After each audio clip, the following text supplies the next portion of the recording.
आज हम डिस्कस करेंगे divergence.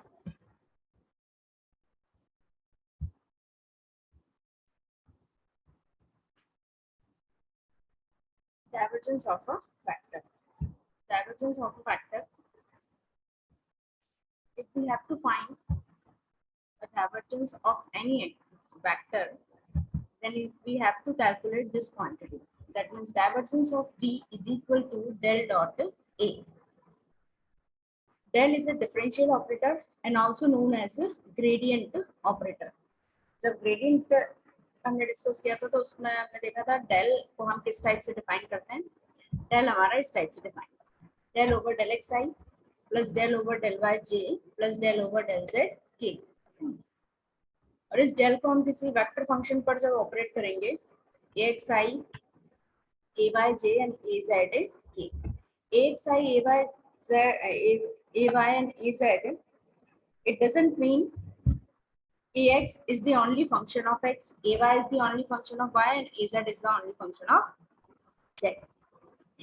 It means ax is the coefficient of I, ay is the coefficient of j, and az is the coefficient of k. And ax, ay, az are function of x, y, and z. उसमें तीनों variable हो सकते हैं। उस ax, ay या az से हमें बिल्कुल भी कंफ्यूज नहीं होना है कि वो सिर्फ x या y है, वो जस्ट एक सिंबल है। ये हमने आई जे और के का हमने उसको कोफिशिएंट अज्यूम कर रहे हैं। अब बेटा obvious divergence b equals to del dot a. Del is a vector function, capital A is a vector function. Then we have to divergence A defined by del dot A. That means dot product. जो divergence है वो dot product के through define होता है, क्योंकि दोनों ही vector function है। जैसे ग्रेडियंट था तो ग्रेडियंट में सिंपल डेल फाई था, तो ग्रेडियंट में क्या था डेल फाई। सेम थिंग है दोनों ही केसेस में, बट उसमें फाई जो है वो स्केलर पॉइंट फंक्शन होता है, और डाइवर्जेंस जो है हम उसे डाइवर्जेंस जब हम फाइंड करते हैं तो वो हम हमेशा एक इस वेक्टर फंक्शन के लिए फाइंड करते हैं। डाइवर्जेंस क्या शो करता है? Divergence show the rate of fluid flow outward from any point. Outward, inward, divergence defined both terms. तो डाइवर्जेंस क्या शो कर रहा है कि अगर कोई फ्लूइड है तो उसको फ्लूइड किस वो जो उसका जो रेट है या वो कितना उसने अपना वॉल्यूम इंक्रीज किया, कितने में वो डाइवर्ज हुआ। तो वो जो डाइवर्ज हो रहा है वो फ्लूइड, तो वो जितना एक्स्ट्रा डाइवर्ज हो रहा है वो हम डाइवर्जेंस के थ्रू शो करते हैं।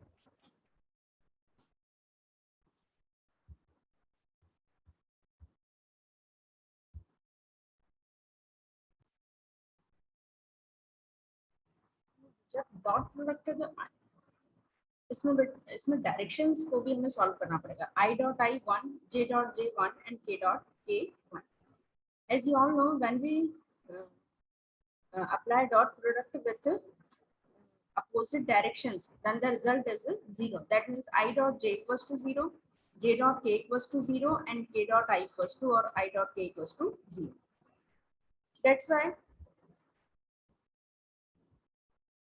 we have del ax upon del x, del ay upon del y, and del az upon az.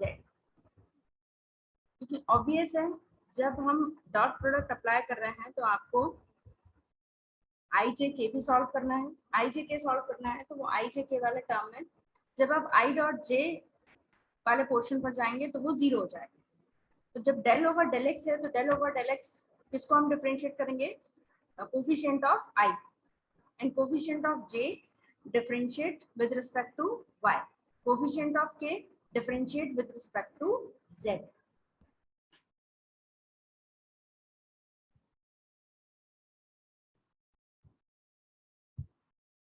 जब दोनों ही डेल तो ऑब्वियस वेक्टर फंक्शन है,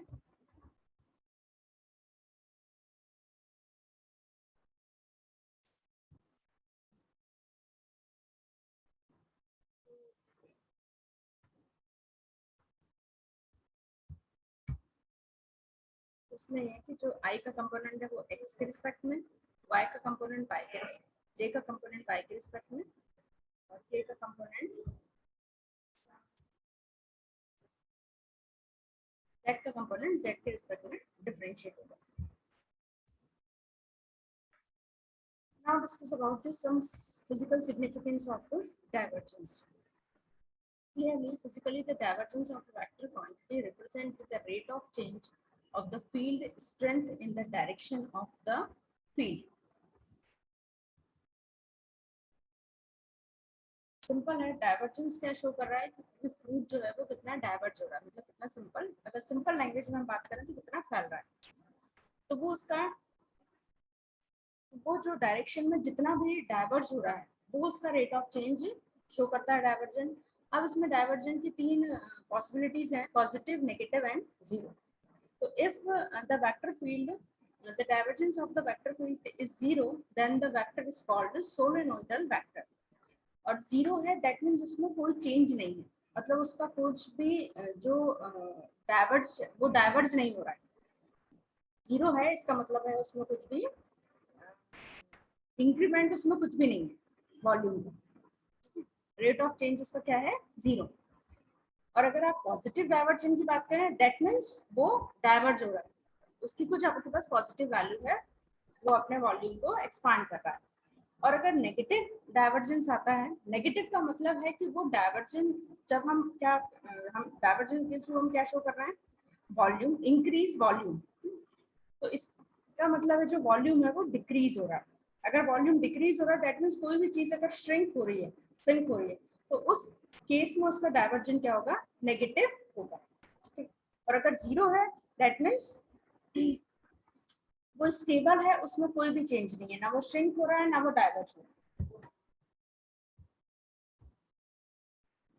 इस ग्राफ के थ्रू हम क्लियरली इसको एक्सप्लेन कर सकते हैं. Divergence of E equals to del dot V. ये देखिए, this is positive divergent graph.